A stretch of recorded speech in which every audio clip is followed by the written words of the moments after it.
오늘은 로마서 12장 우리 1절에서 8절의 말씀을 가지고 성도의 새 생활, 성도의 삶, 이런 제목으로 함께 우리 하나님 말씀을 상고하려고 합니다.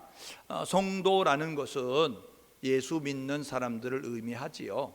그러니까 그리스도 때문에 하나님과 끊어졌던 관계가 연결된 사람을 성도라고 이렇게 이야기하게 되어집니다. 우리가 바울은요, 이 다메섹이라고 하는 사건을 통하여서 전과 후가 완전히 다른 모습을 가지고 있었음을 보게 되어집니다. 우리가 예수님이 이 땅에 오심으로 말미암아 우리는 시간을 세는 방법이 달라졌어요. 예수님이 오시기 전에 그 시간을 우리는 기원전 이렇게 이야기하면서 시작을 하고 셈을하게 되어집니다. 그런데 예수님이 오신 다음부터 세는 방법이 달라졌어요. 그래서 기원후라고 이렇게 이야기하게 되어지죠. 그래서 우리가 지금 2020년도 9월 20일을 맞이했는데 2020년 9월 20일, 이것은 AD, 이제 2020년 9월이다 라고 이렇게 이야기하게 되는 거예요. 예수님이 오신 다음으로부터 지금 2020년의 시간이 경과가 됐어 라고 이렇게 이야기할 수 있음을 우리가 보게 된다는 것이죠. 그런 것처럼 이 바울은요, 이 다메섹에서 예수를 만나는 사건을 통하여서 전과 후가 환히 다르죠. 그 전에는요, 그는 자기 신념에 꽉 차서 살았습니다. 혈통적으로 왕족이었어요. 신분적으로 로마 시민권 가지고 있었어요. 가방끈이 길어가지고 최고 학문을 하는 모습을 가지고 있었어요. 히브리인 중에 히브리인이고 바리새인은 율법을, 그리고 청막 이제 만드는 그 기술을 가지고 있었습니다. 그러니까 어디 내놔도 꿀릴 게 없는, 어디 내놔도 부족할 게 없는 자랑으로 꽉 찬 모습을 가지고 있었어요. 나는 다소 출신이야 라고 이야기하면서 소도시나 시골 뜨기가 아니고 나는 대도시 사람이야 라고 할 정도로 그렇게 자랑할 것이 많았습니다. 그랬던 그가 내가 말하는 건 법이야 라는 생각을 가지고 있었어요. 교만이 하늘을 찌르는 모습을 가지고 있었습니다. 그런데요, 이 다메섹에서 예수를 만나고 나니까 완전히 달라졌어요. 우리가요, 손바닥을 지금 눈으로 보게 되어지면 깨끗하다 라고 생각이 되어질 수 있어요. 그런데 현미경을 주면서 여러분의 손바닥을 보세요 하면 손바닥을 보는 순간 여러분은 소스라치게 놀랄 거예요. 화들짝 놀라게 된다고요. 왜요? 아니, 여기 세균이 있는 거야? 아니, 이렇게 많은 세균들이 내 손바닥에 있었어? 이렇게 볼 수밖에 없는 거예요. 그러니까요, 이 다메섹의 사건은요, 이 바울에게 완전히 인생의 전환점이 되는 거예요. 삶의 터닝포인트가 되어졌는데 왜 그렇게 됐느냐면요, 전에는 내가 말하는 게 법이었어요. 내가 결정한 게 옳은 것이었어요. 교회는 없어져야 돼, 예수 믿는 것들은 바이러스야, 그러니까 죽여야 돼, 이런 모습을 가지고요, 그렇게 이제 자비를 들여가지고 돈을 주면서 고용해서 일을 시킨 게 아닌데 내가 알아서 합니다. 내가 내 경비를 들여가지고 내가 이 교회는 없앨 거고요, 예수 믿는 사람은 내가 감옥에 가두고 없앨 겁니다 하는 모습을 가지고 그렇게 일했던 사람이에요. 그런데 다메섹에서 예수를 만나고 난 다음에 그가 완전히 바뀌었어요. 돈을 안 줘도 나는 이것을 위해서 산다, 시키지 않아도 나는 이것을 위해서 행동한다 라는 모습을 가지고 바뀌어졌습니다. 전에는 교회를 핍박하던 자, 그리고 예수를 믿는 사람을 어렵게 만드는 일에 앞장섰는데 다메섹 사건 이후에 그 다음에 교회를 세우는 자가 되는 거예요. 복음을 전하면서 예수 믿는 사람들을 만들어가는 그러한 일을 감당하는 그러한 사람으로 살게 됐음을 우리가 보게 되는 것이죠. 그러니까 그가요, 다메섹 사건 다음에 뭐라고 이야기하냐면, 내가 전에는 포행자, 핍박자, 회방자였어요. 그리고 내가 전에는 죄인 가운데 괴수였음을 몰랐어요. 그래서 예수 만난 다음에 내가 죄인 가운데 괴수야, 내가 죄인 정도가 아니고 죄인 가운데서 가장 흉악한 나쁜 놈이야 라고 이렇게 고백할 정도로 그렇게 바뀌어지는 모습을 가졌습니다. 그런 다음에 그는요, 예수와 복음을 위해서 일평생 살아요. 심지어는 복음 전파에 방해가 될까 봐 결혼도 하지 아니하고, 나는 이렇게 이제 복음만을 위해서 살 거야, 예수만을 위해서 살 거야, 이런 모습을 가지고 있어요. 그래서요, 이 다메섹의 사건 이후 다음에 그런 1차 전도, 2차 전도, 3차 전도를 떠나면서 그러면서 귀한 사역을 감당하는 모습을 우리가 보게 됩니다. 마지막에는요, 로마 감옥에 갇혀서 죽음을 맞이하는 그러한 이제 시간을 이제 맞이하게 되어짐에도 불구하고 그는 이렇게 복음만을 위해서, 예수만을 위해서 살았던 사람이었습니다. 바울은요 13권의 성경을 기록했어요. 신약 성경은 27권이거든요. 그렇다고 하면 약 절반 정도가량을 바울이 기록했거든요. 1차 전도 때 한 권을 기록했는데 갈라디아서, 우리가 지지난주에 살펴봤죠. 갈라디아서는 교리서신이라고 이야기했어요.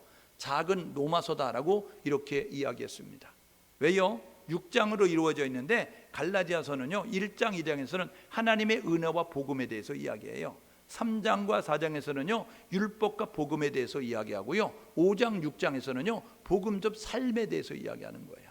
그러니까 1장에서 4장까지는 교리에 대해서 이야기하고 난 다음에 5, 6장에서 믿음을 가진 복음적인 그러한 생활을 하는 성도가 되어야 된다라고 이야기하는 갈라디아서의 내용이에요. 우리가 지난 시간에 살펴봤죠. 바울이 2차 전도 때 2권을 기록하게 되는데 데살로니가 전서와 데살로니가 후서를 기록합니다. 이 데살로니가 전서와 후서의 내용은 뭐냐면 예수 그리스도의 재림이에요. 그러니까 예수님 다시 오신다. 예수님 이미 오셨고 이미 오실, 이제 이루어질 사건이 있게 되는데 우리는 오신 예수님과 오실 예수님 그 사이에 있게 되는데, 이 바울이 살았던 그때에 이 예수님 곧 오실 거니까 너희들 준비함에 있어야 된다라고 말씀하면서 그렇게 이제 이 데살로니가 전서를 통해서 교훈하고 있었던 내용을 우리가 보게 되는 거죠. 바울이 3차 전도를 떠나거든요. 3차례 전도를 떠나게 되어지는데 세 번째 전도를 떠나게 됐을 때 3권을 기록하게 되잖아요. 고린도 전후서를 기록하고 로마서를 기록하는 모습을 갖습니다. 그래서 보십시오. 이렇게 여러분들이 지도를 보게 되면 이 안디옥에서 여러분들이 볼 때에 그 오른쪽에서 안디옥에서 파송을 받아가지고 육로를 따라 쭉 넘어가면서 길리기아 다섯 지방을 지나면서 그러면서 에베소 쪽에 나아갔어요. 이 에베소에 가게 되었을 때 기록한 것이 고린도 전서예요. 이게 AD 한 56년 봄쯤 됩니다. 그리고 난 다음에 더 전도하면서 저 마게도냐 지방으로 넘어가요. 그 마게도냐 지방에 이르렀을 때 그때의 고린도 후서를 기록하게 되는 겁니다. 이게요 AD 56년 한 가을이나 57년 봄쯤 되는 그런 모습을 갖습니다. 그리고 난 다음에요 57년경에 그가 고린도 지방으로 내려와서 이 고린도 교회에 있는 곳에 재방문하면서 그곳에 와서 썼던 그 이제 성경이 뭐냐면 로마서다라고 말씀을 드릴 수가 있어요. 그러니까 바울이 3차 전도 때 기록했던 고린도 전후서 로마서 이런 이제 성경을 기록하게 되어지거든요. 그 다음에 감옥에 갇히죠. 그리고 다시 석방이 됐다가 다시 감옥에 갇히고 마지막에는 네로 황제 때 순교당하는 모습으로 이 생을 마감하는 것이 바울의 생애다라고 말씀을 드릴 수가 있습니다. 로마 교회가 언제 세워졌을까? 바울이 로마를 방문한 적이 없습니다. 1차 전도 때, 2차 전도 때, 3차 전도 때 로마를 방문하지 않았어요. 그러니까 바울이 방문하지 않았는데 교회가 세워졌어요. 바울이 방문하지도 않은 지역, 그런데 교회가 세워져 있는, 바울이 세우지 않는 교회, 그 로마 교회인 거예요. 그럼 로마 교회가 언제 세워졌느냐? AD 30년경 예루살렘 교회가 핍박으로 인하여서 흩어졌을 때, 그때 흩어진 사람들이 로마에 가서 복음을 전하면서 로마에도 교회가 세워졌다는 것입니다. 그러니까 예루살렘 교회가 시작된 지 얼마 지나지 않아 흩어져 땅끝까지 복음 전하라고 하는데 예루살렘 교회가 자기들끼리만 모여 예배 드렸잖아요. 그냥 다른 사람 오는 거 별로 반갑지 않은 거죠. 우리끼리 모여가지고 예배 드리고 떡해 먹고 그리고 뭐 우리끼리 이렇게 교제 나누면 그러면 됐지. 그리고 우리가 뭐 구제도 좀 하고 이런 모습 가지고 있게 되었어요. 여러분 사도행전 1장 8절은 뭐냐면 성령이 너희에게 임하시면 너희가 권능을 받고 예루살렘과 온 유대와 사마리아와 땅 끝까지 내 증인 되리라. 하나님은 증인 되기 원하셔서 성령 주셨어요. 성령 받은 그들은요 너무 좋은 거예요. 하나님의 은혜가 감사해, 하나님을 찬양해, 하나님을 예배해, 그리고 우리끼리 정말 은혜를 나눠. 그것으로 머무르는 게 다였어요. 성령을 주신 목적이 뭔지 아세요? 너 좋으라고 준 게 아니고, 너희들 그것에 만족하라고 준 게 아니고, 성령이 너에게 임하시면 땅끝까지 증인되라. 땅끝까지 이르러 예수 전하는 사람 되라고 성령 주셨는데, 성령 주시니까 자기 만족에 빠져서 애매한 태도를 취하고 있던 예루살렘 교회, 환란으로 하나님께서 강제적 흩음으로 말미암아 그들이 이제 구원받는 그러한 역사가 있게 되는 것을 우리가 보게 되는 것이죠. 그래서 이제 그들이 이 예루살렘의 환란을 통하여서 그 복음이 전달되면서 그러면서 그들 가운데 아름다운 역사가 이루어지는 거예요. 로마의 복음이 전달되면서 로마 교회가 이제 30년경에 세워졌습니다. 그때의 이 로마 교회는요, 지금처럼 십자가를 걸고 있으면서 건물을 가진 교회 속에 모여서 드리는 교회가 아니었어요. 그 당시에는요, 이 로마 황제가 신입니다. 그러니까요, 사람들이 로마 황제 이외에 다른 것들을 숭배하는 것을 인정이 안 되는 거예요. 용납이 안 되는 거예요. 그런데 이 기독교인이라고 하는 사람들은 하나님을 예배하면서 예수가 죽었다가 부활하셨다고 하면서 이상한 교리를 가지고 예배하니까 기독교를 박해하고 기독교를 핍박하거든요.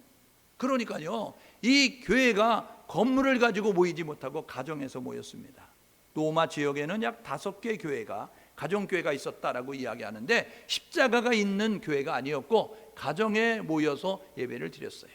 중국 사회는요, 공산주의잖아요. 그래서 시진핑이 지금 중국 교회를 탄압하면서 십자가를 꺾고 십자가를 내리면서 교회를 폭파하면서 그러면서 교회를 없애게 만들거든요.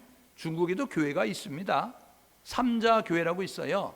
삼자교회는 십자가를 걸고 건물을 만들어 놓고 그리고는 여기 모여서 예배드려 이렇게 이야기합니다. 그리고 거기에도 목사가 있고 성도들이 있어요. 같이 모여 예배 드리는데 삼자교회 목사는요, 설교를 검열받는 겁니다. 복음을 전하는 것이 아니고 정부에 내가 이번 주 이렇게 설교할 거예요 하고 설교를 검열받아서 그래가지고 그것을 보면서 성도들과 나누는 모습을 갖는 거예요. 그러니까 정부의 시책에 반대되거나 정부의 시책에 의심을 품거나 이런 모습을 가지고 말할 수 있는 것이 없는 모습을 가지고 정부가 잘하고 있다, 정부에 적극 협력해야 된다, 이런 모습 가지고 이야기하는 그런 모습 가지고 그렇게 사꾼처럼 진리가 아닌 정부의 시책에 맞춰서 설교해야 되는 그러한 교회들이 삼자교회거든요. 그런데요, 중국에는 그런 교회만 있는 것이 아니고 가정교회로 핍박을 피하여서 CCTV를 설치해 놓고 그리고 숨어서 교회 이제 예배 드리는 그러한 이제 교회들이 있다는 거예요. 이 가정교회거든요.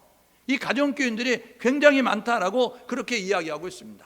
이 로마 교회가 그랬다는 거예요. 그 당시에 가정교회로 모였는데 구성원이 유대인들, 이방인들, 그리고 하나님을 경외하는, 우리가 사도행전 11장에서 고넬료는요, 하나님을 믿는 사람 아니잖아요. 하나님을 믿어서 기독교인이 아니었는데 그는 하나님을 경외하는 모습을 가지고 있었거든요. 그러니까 이런 부류의 사람들이 함께 어우러져서 로마 교회로 이루게 되었어요. 그런데 AD 49년쯤에 글라우디오 황제가 어떤 영을 내리냐면 사도행전 18장 1절에 보니까 글라우디오 황제 때 로마 사람, 로마에 있는 유대인들 다 떠나, 다 고향으로 돌아가, 이런 모습 가지고요 추방령을 내렸습니다. 그래가지고요 로마의 교회의 구성원이었던 유대인들이 강제적으로 떠날 수밖에 없는 모습을 가졌습니다. 그러니까 이방인들과 하나님을 경외하는 그런 사람들만 모여 있는 거죠. AD 54년에 이제 글라우디오가 죽고 나니까 그때의 추방령이 해제가 됐어요. 그런데 이미 떠나버린 유대인들 돌아오지 않으니까 로마 교회는 누구만 남았느냐면 주류가 이방인들이 주로 구성원이 돼서 로마 교회를 지키고 예배를 드리고 있었다는 거예요. 바울이 이 로마 교회에 복음을 전하려고 하는 거예요. 로마서를 기록한 목적은 뭐냐면 이방인들로 이루어진 이 로마 교회 성도들, 기초가 없으니까 기초를 다져야 되겠다. 그래가지고 이 로마서를 써서 그들의 기초를 다루고 그 다음에 기초를 다진 다음에 그들로 하여금 생활 속에서 이렇게 실천하며 살아야 돼라고 이야기하기 위해서 로마서를 기록했어요. 바울은요 1차, 2차, 3차 전도를 떠났거든요. 그때 주로 어디에 떠나냐면 로마 제국의 동반부 지역이에요. 이곳이 어디냐면 마게도냐, 그 다음에 아가야, 이 아시아 지역의 복음을 전하였다고요. 바울이 아직 복음을 전하지 않은 데가 있습니다. 이게 어디냐면 로마 제국의 서반부, 서바나 지역이라고 하는 스페인 지역으로 복음을 전해야 되는데 이 복음을 전하기 위해서 전초기지로 쓸 수 있는 데가 어디냐면 로마였어요. 로마 교회였어요. 그러니까 이 로마 교회가 배후에서 기도해 주면 좋겠다. 이 로마 교회가 협력해 주면 좋겠다. 왜냐하면 우리가 전쟁을 할 때도 보십시오. 육해군으로 국군은 이루어져 있잖아요. 그런데 전쟁을 할 때 육군들이 먼저 적군과 맞닥뜨려서 싸우기 전에 해야 되는 일이 있는데 뭐냐 하면 공군에게 전화 걸어가지고 무전기로 이렇게 이야기합니다. 어디 좌표에 어디 이제 적군들이 있으면 거기에 폭탄 좀 떨어뜨려 주십시오. 그래가지고 비행기가 날아가서 폭탄을 떨어뜨리는 거예요. 아니면 포병에 연락을 해가지고 어디에 포 좀 쏴주십시오. 그래가지고 포를 그곳에다 이제 포탄을 쏘고 그 다음에 이제 총을 든 육군들이 그곳에 가서 적군들과 맞닥뜨려서 그 지역을 점령하는 모습을 갖는 거예요. 영적 전쟁이잖아요. 그러니까 스페인으로 가는데 바울에게 필요한 것은 중보기도가 필요한 거예요. 이 중보기도를 다른 지역도 하지만 이 선두의 역할에 이제 그 복음의 전초기도 역할을 감당할 수 있는 로마 교회가 해주면 좋겠다. 그래가지고 로마 교회 성도들에게 복음을 자세히 설명하면서 하나님의 기뻐하는 선교에 협력하는 모습 가지고 나아가기 위해서 로마서를 기록했다라고 말씀을 드릴 수 있어요. 로마서는요 이제 그 13장으로 이제 16장으로 이루어져 있잖아요. 세 번째 전도를 떠났을 때 고린도에 도착했을 때 그때가 AD 57년경인데 그때 기록을 했어요. 고린도 후서는 56년 가을쯤에, 고린도 전서는 56년 봄쯤에 기록이 됐거든요. 고린도 전서는 에베소 지역에서, 고린도 후서는 마게도니아 지역에서, 이 로마서는 고린도에 와서 그래가지고 기록을 하게 됐어요. 16장으로 이루어져 있는데 두 부분으로 나눌 수 있습니다. 1장에서 11장까지는요 기독교 교리를 설명하고 있는 거예요. 왜요? 이방인이거든요. 유대인들은 뱃속에서부터 하나님에 대해서 들었어요. 태어나 보니까 예배 드려가지고 예배에 익숙한 모습을 가지고 있었어요. 그런데 이방인들은 그런 게 아니거든요. 하나님에서 지식이 없는 거예요.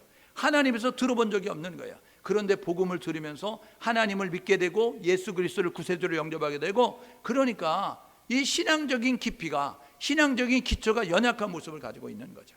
그래가지고 한 것이 뭐냐 하면 기초 다지기를 하는 거예요. 기초 만들기를 하는 거예요. 그래서 1장에서 11장까지는 뭐라고 이야기하냐면 하나님이 누구인지, 하나님이 어떤 분이신지, 그 다음에 우리는 누구인지, 죄가 무엇인지, 그리고 예수 그리스도가 이제 누구신지, 그리고 예수 그리스도를 믿어야 되는 이유가 무엇인지, 이런 것들을 1장에서 11장까지 내용에서 설명을 하고 있는 거예요.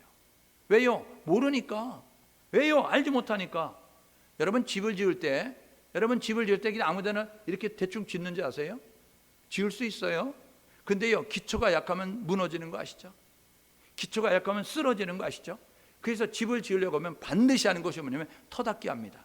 터닫기 하고 난 다음에 그곳에 집을 지으려고 하면 여러분 그 철근을 가지고 가로 세로로 이 우물정자로 하면서 묶어가지고 그 다음에 콘크리트를 부어가지고 그것을 견고하게 만들고 그곳에 집을 짓게 되는 거예요. 기초가 튼튼해 무너지지 않는 거예요. 신앙의 기초가 튼튼해야 신앙이 흔들거리지 않고 신앙이 무너지지 않으니까 로마서 1장에서 11장까지 이방인들이었던 이 로마 교회 성도들에게 바울이 편지하는 거예요. 핵심 구절은 1장 16절 17절 내가 복음을 부끄러워하지 않으니 이 복음은 모든 믿는 자에게 하나님의 능력이다. 복음이 능력이라는 거예요. 그래서 복음에 대해서 설명하고 있는 거예요. 12장에서 16장의 내용은 뭐냐 하면 이 신앙의 기초를 닫았으니 그곳에 집을 짓듯이 신앙의 기초를 닫았으니 이제 거듭나게 된 예수 그리스도로 말미암아 의로워진 사람들이 어떻게 살아야 되냐? 성도의 세상에 대해서 이야기하는 거예요. 성도의 생활에 대해서 이야기하는 거예요. 그래서 12장에서 16장의 내용은 하나님을 우리가 어떻게 섬겨야 되는지, 이웃에 대해서 우리가 어떤 자세를 가지고 살아야 되는지, 그리고 나 자신은 어떤 모습을 가지고 하나님 앞에 서야 되는지를 이야기하고 있는 것이 로마서 12장에서 16장의 내용입니다. 핵심 구절은요 12장 1절 2절입니다. 그러므로 형제들아 내가 하나님의 모든 자비 하시는 너를 권하노니 너희 몸을 하나님이 기뻐하는 거룩한 산 제물로 드려라. 이는 너희들의 영적 예배니라. 너희 이 세대 본받지 말고 마음을 새롭게 함으로 하나님의 선하시고 기뻐하시고 온전하신 뜻이 무엇인지 분별하도록 하라. 이게요 성도들의 새 생활을 하는 성도들에게 여러분 핵심 구절이 되는 거예요. 오늘 저와 여러분 모두가 이 말씀을 통하여서 주의 음성을 듣고 우리의 신앙을 점검하면서 하나님이 기뻐하는 그 모습 가지고 나아갈 수 있기를 주님의 이름으로 축복합니다. 성도의 새 생활, 성도의 삶은 어때야 될까? 말씀을 묵상하면서 3차 전도에 이제 하나님의 말씀을 연구하면서 이렇게 성도들과 나누면 좋겠다. 고린도전서를 읽어요, 고린도후서를 읽어요, 로마서를 읽어가는데 말씀이 잘 잡혀지지 않는 모습을 갖는 거예요. 어떻게 될까? 그런 가운데서 로마서를 읽어가는데 로마서 14장 18절에 딱 말씀이 꽂혔어요. 로마서 14장 18절의 말씀은 이렇게 이야기합니다. 그리스도를 섬기는 자는 하나님을 기쁘시게 하고 그리스도를 섬기는 자는 사람들에게 칭찬을 받아야 된다. 하나님께서 모세를 통해서 율법을 주셔요. 하나님께서 모세를 통해서 십계명을 주셨다고요.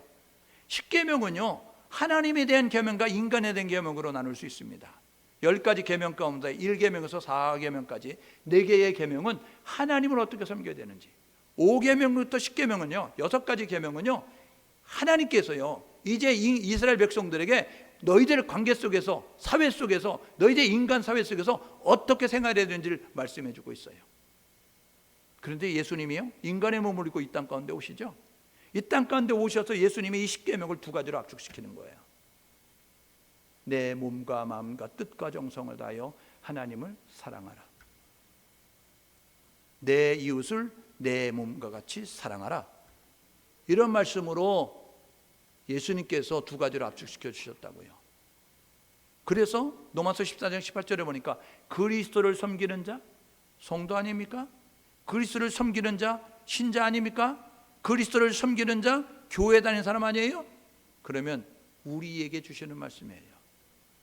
로마서 14장 18절에 그리스도를 섬기는 자는 하나님을 기쁘시게, 사람들에게 칭찬받는 생활하라 라고 말씀하고 있다는 사실을 기억하셔서 오늘 저와 여러분 모두가 하나님을 기쁘게 하는, 그리고 사람들에게 칭찬받는 삶을 살아갈 수 있는 우리 모두 될 수 있기를 주님의 이름으로 축복합니다. 하나님을 기쁘게 하는 삶이 뭘까? 첫 번째로는요, 예배하는 삶이에요. 구약시대는 제사를 드릴 때요, 짐승을 잡아서 드렸습니다. 온전히 각을 떠가지고요, 그래가지고 드렸어요. 신약의 성도들은요, 하나님 앞에 나올 때 나의 몸을 드리는 겁니다. 온전히 드려야 되는 거예요. 우리는요, 예배를 착각할 때가 너무나 많습니다.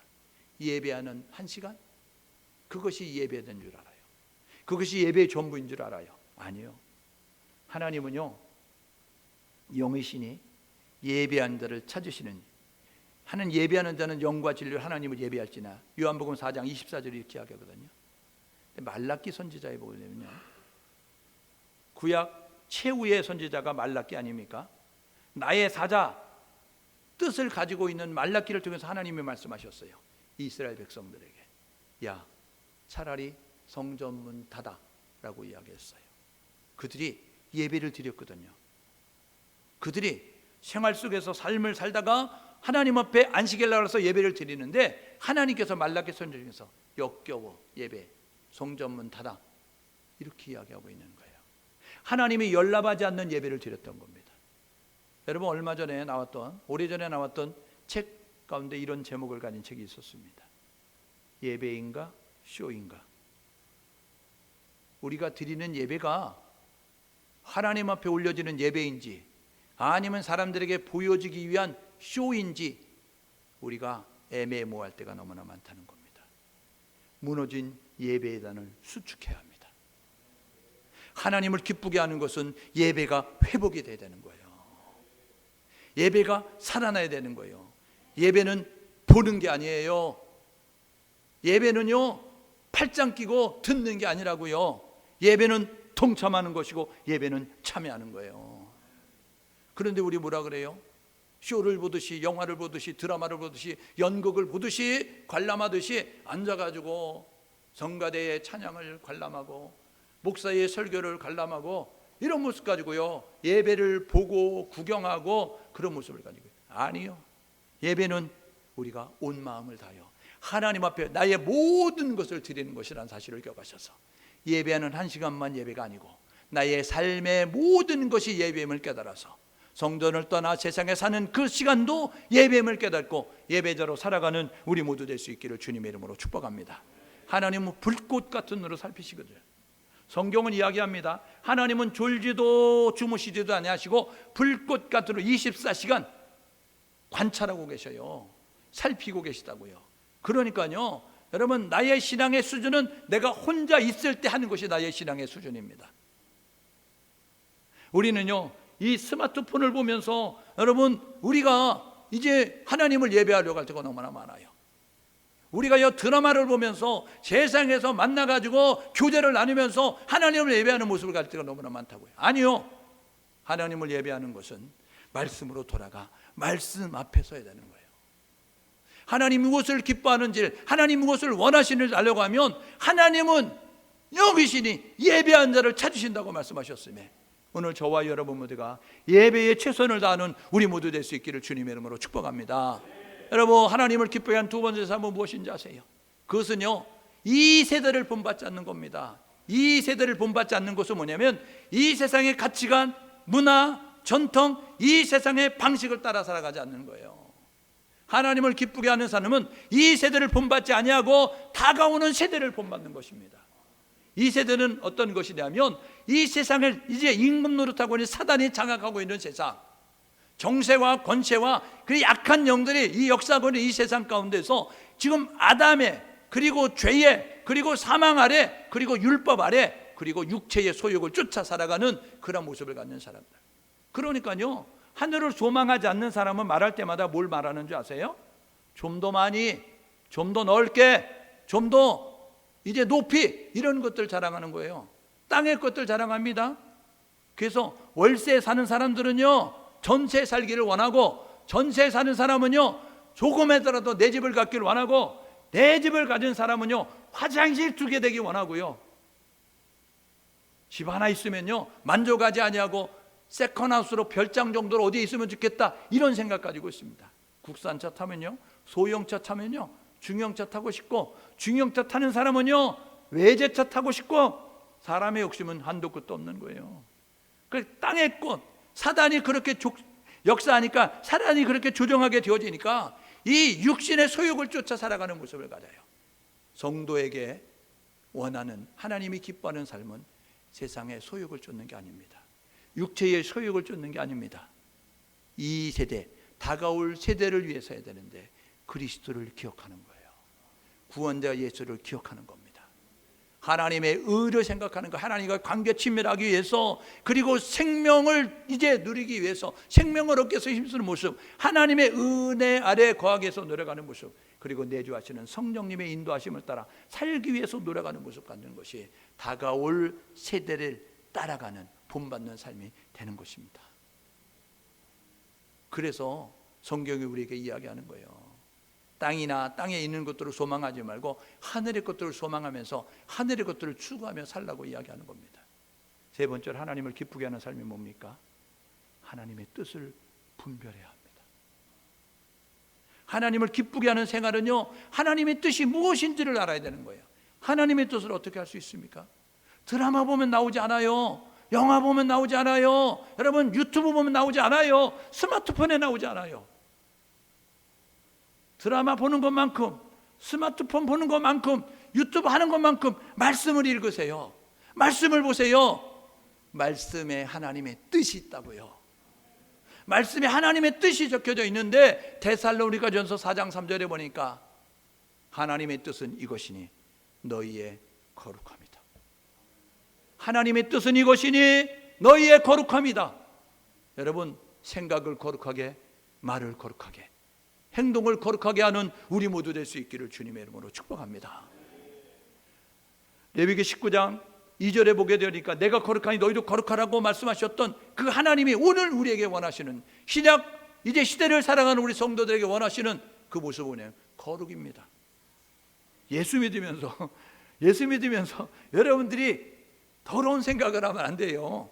예수 믿으면서 여러분들이 욕을 하면 안 돼요. 예수 믿으면서 여러분들의 생활이 여러분 악진하는 모습이 되면 안 돼요. 인상을 찌푸리는 모습이 되면 안 된다고요. 주변의 사람들이 왜 저래? 막 이런 모습 가지고 인상을 찌푸리고 여러분 불편한 모습이 되면 안 된다고요. 하나님의 뜻은 거룩이라는 사실을 기억하셔서 거룩을 추구하십시오. 데살로니가서 5장 16절 18절에 보게 되니까요, 그리스도에서는 우리를 하나님의 뜻이 있습니다. 항상 기뻐하라, 쉬지 말고 기도하라, 범사에 감사하라.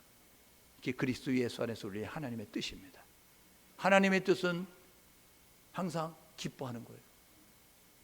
범사에 감사하는 거예요. 쉬지 말고 기도하는 거예요. 아이고, 감사할 일 있어야 감사하지, 기쁜 일 있어야 웃지. 이거는요 세상 사람들도 하는 겁니다. 하나님을 모르는 세상 사람들, 양심을 가지고 윤리와 도덕이 어느 정도 살아있는 사람들, 그 사람들은요 감사한 일이 있으면 고마워할 줄 압니다. 기쁜 일이 있으면 웃을 줄 안다고요. 세상의 사람들처럼 해서는 영향력을 발휘할 수 없어요. 항상 기뻐하라는 것은 순경의 때만 기뻐하는 것이 아니고 역경의 때, 환난의 때, 어려운 때도 기뻐하라는 거예요. 범사에 감사하라는 것은 잘 될 때만 감사하는 것이 아니고 내가 안 될 때, 불통의 때도 감사하라는 거예요. 건강하지 못할 때도 감사하라는 거예요. 항상 기도하라는 것은 필요가 있을 때, 뭔가 좀 부족함이 있을 때, 하나님의 도움이 필요할 때만 기도하는 것이 아니고 먼저 우리가 매 순간마다 기도해야 된다는 겁니다. 내 필요가 이제 내가 부족한 것이 없다고 한다면 부족한 사람들을 위해서, 어려운 사람들을 위해서 대신 중보 기도하는 모습 가지고 기도의 자리, 기도의 절을 놓지 않는 우리 모두가 되는 것이 하나님의 뜻이라고요. 세 번째로요, 디모데전서 2장 4절에 하나님의 뜻이 뭔지 아세요? 모든 사람이 구원받기 원하는 겁니다. 모든 사람이 구원받기를 원하는 거예요. 모든 사람이 천국 가기를 원하는 거예요. 어떻게 천국 갑니까? 어떻게 구원받습니까? 예수 믿어야 구원받잖아요. 예수 불러야 구원받잖아요. 그러니까 예수를 전달해야 된다고요. 예수를 증거해야 된다고요. 예수를 말해야 된다고요. 이게 하나님을 기쁘게 하는 삶입니다. 무너진 예배단을 수축하십시오. 다가오는 세대를 본받는 삶을 살아가십시오. 하나님의 뜻을 분별하고 살아가는 우리 모두 될 수 있기를 주님의 이름으로 축복합니다. 이게 하나님을 기쁘게 하는 삶이에요. 성도의 삶 첫 번째는 하나님을 기쁘게, 두 번째는 뭐냐면 사람들에게 칭찬 듣는 삶.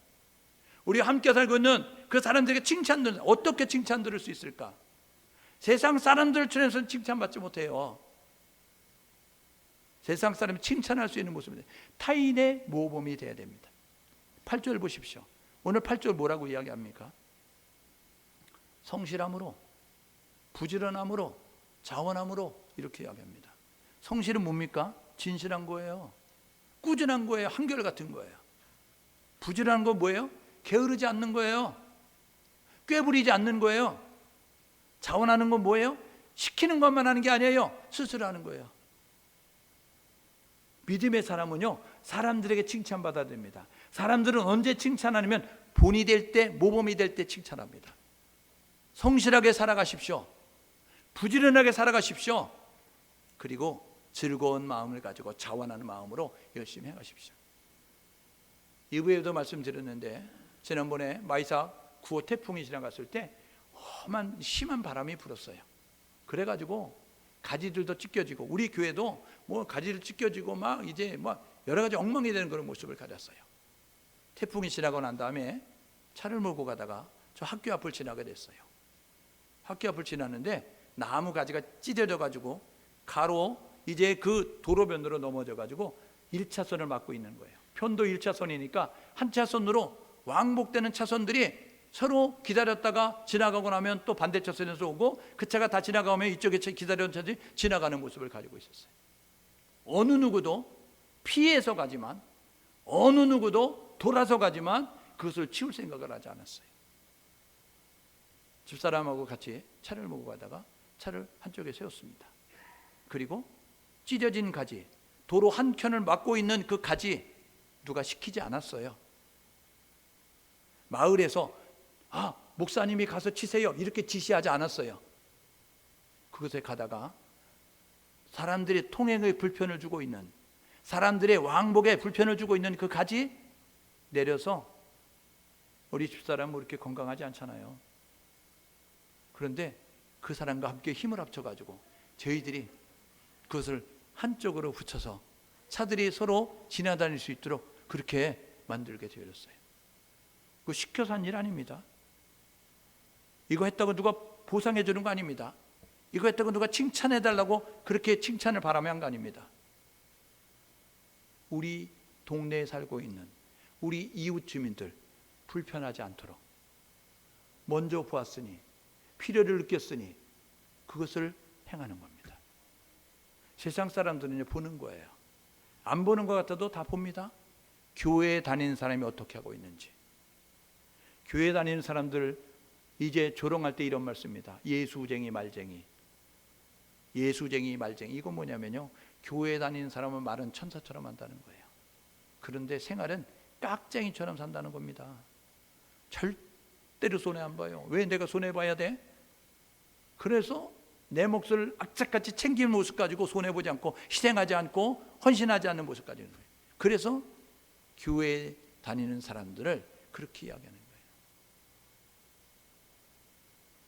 자원함으로 시키지 않아도 여러분들이 돌아보면서 휴지라도 해서 먼저 줍는 모습, 불편한 게 있으면 그 불편을 해소하기 위해서 먼저 여러분의 시간과 물질과 몸을 들여서 수고하는 모습, 그렇게 할 때에 사람들은 칭찬하게 되는 겁니다. 두 번째로요, 사람들에게 칭찬받는 모습은 어떤 것이냐? 공동체 하나됨을 이루는 겁니다. 우리는 공동체를 이루고 있거든요.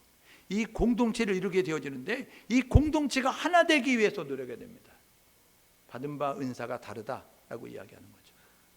그러니까 믿음의 분량만큼 너희들이 역사해야 된다, 행동해야 된다라고 이렇게 오늘 이야기하고 있잖아요.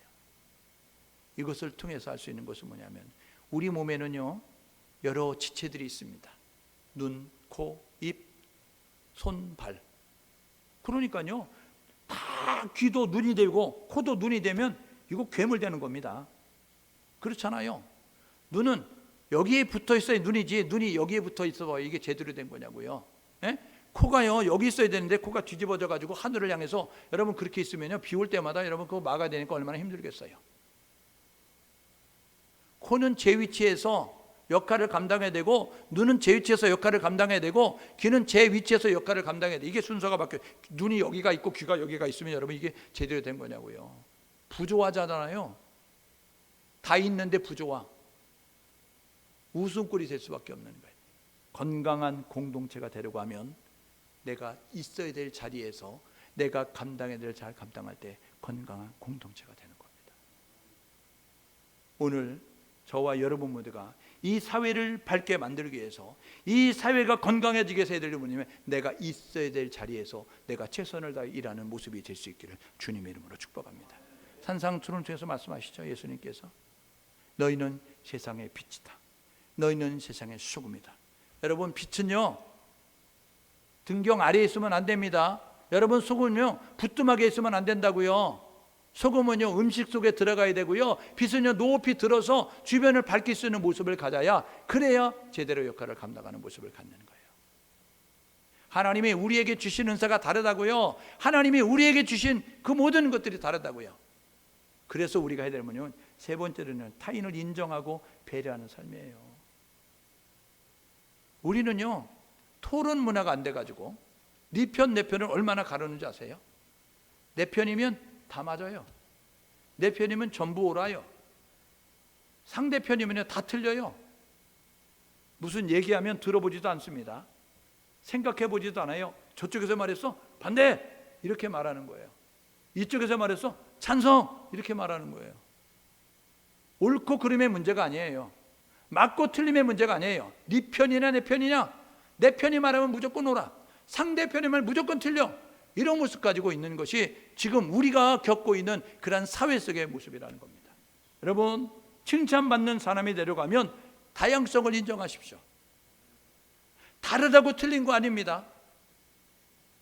다르다고 여러분 잘못된 것이 아니라는 사실을 기억하셔서 넓은 마음을 가지고 품을 수 있는 우리 모두가 될 수 있기를 주님의 이름으로 축복합니다. 그리고요 우열을 따지지 마십시오. 높고 낮음을 따지지 말고, 그리고 귀하고 천함을 따지지 말고, 이제 우리가 다양성을 인정하면서 배려하고 인정하면서 함께하는 모습을 가질 때 우리는 칭찬받는 모습이 되어질 수 있어요. 오늘 예배한 우리 모두가 해야 될 일이 있습니다. 예배자임을 잊지 않고 살아가십시오. 우리가 예배자입니다. 내가 예배자입니다. 예배 드리는 한 시간만 예배하는 것이 아니고 나의 삶 전체가 예배자의 삶을 사는 거예요. 거룩한 산제물로 드려라. 이거는 뭐냐면 너희의 삶을 하나님 앞에 드리라는 거예요. 우리의 삶 전체를 하나님 앞에 드린다는 사실을 기억하셔서 언제 어디서든지 하나님을 기억하고 예배자로 생각하고 말하고 살아가는 우리 모두 될 수 있기를 주님의 이름으로 축복합니다. 두 번째로요, 믿음은 행동으로 표현하는 거예요. 여러분의 믿음, 하나님에 대한 사랑의 고백, 하나님을 믿습니다는 그 고백은 여러분의 행동으로 표현이 되는 거예요. 요한일서에 있죠? 눈에 보이지 않는 하나님을 사랑한다고 하면서 눈에 보이는 형제 사랑하지 않으면 거짓말하는 자라고. 눈에 보이지 않는 하나님을 사랑한다고 하는데 눈에 보이는 형제를 사랑하지 않으면 거짓말하는 자라고 말씀하고 있는 거예요. 우리의 믿음은 행동으로 증명이 되는 겁니다. 우리의 믿음은 행동으로 표현이 되는 거예요. 오늘 저와 여러분 모두가 이웃을 향한 따뜻한 사랑의 모습으로 행동할 줄 아는 우리 모두가 될 수 있기를 주님의 이름으로 축복합니다. 성도는 이렇게 사는 겁니다. 하나님을 기쁘게 하는 삶. 성도는 이렇게 생활하는 거예요. 나보다 남의 유익을 생각하고, 나보다 남을 먼저 배려하고, 나보다 남을 먼저 이익을 챙겨주면서 이웃을 행복하게 만드는 모습을 가지고 살아가는 겁니다. 이제 코로나19 때문에 힘들고 어려운 가운데서 우리가 민족의 명절을 맞이하게 되어집니다. 하나님을 예배하는 자임을 잊지 말고 언제 어디서나 예배자로 사십시오. 그리고 나와 같은 호흡을 하고 살아가는 그 공간 안에 있는 모든 사람들 행복할 수 있도록, 편안할 수 있도록, 유익할 수 있도록 그들을 위하여서 낮아지고 섬기고 희생하고 수고하며 살아가는 우리 모두가 되어져서 로마서를 썼던 바울이 이 로마 교인들에게 부탁하는 성도의 새 생활에 맞는 모습 가지고 살아가셔서 오늘도 불꽃 같은 살피시는 그 하나님 앞에 잘하였다, 기쁘다, 즐겁다, 이렇게 하나님 앞에 인정받을 수 있는 우리 모두 될 수 있기를 주님의 이름으로 축복합니다. 지금 우리 함께 찬양을 부르고 기도하기 원하는데요, 나는 예배자입니다. 우리 찬양 드리고 기도하겠습니다.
예배자입니다.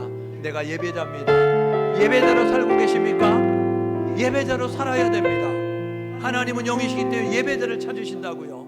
하나님, 예배드리는 한 시간만 예배가 아니고 나의 삶 전체가 예배대로 살아갈 수 있도록 인도하여 주옵소서. 하나님이 없는 곳에서, 내가 직장에 가서, 내가 농장에 가서, 내가 학교에 가서, 내가 가정에서 예배자인데 그것을 인식하지 못하고 살 때가 너무나 많았습니다. 용서해 주십시오.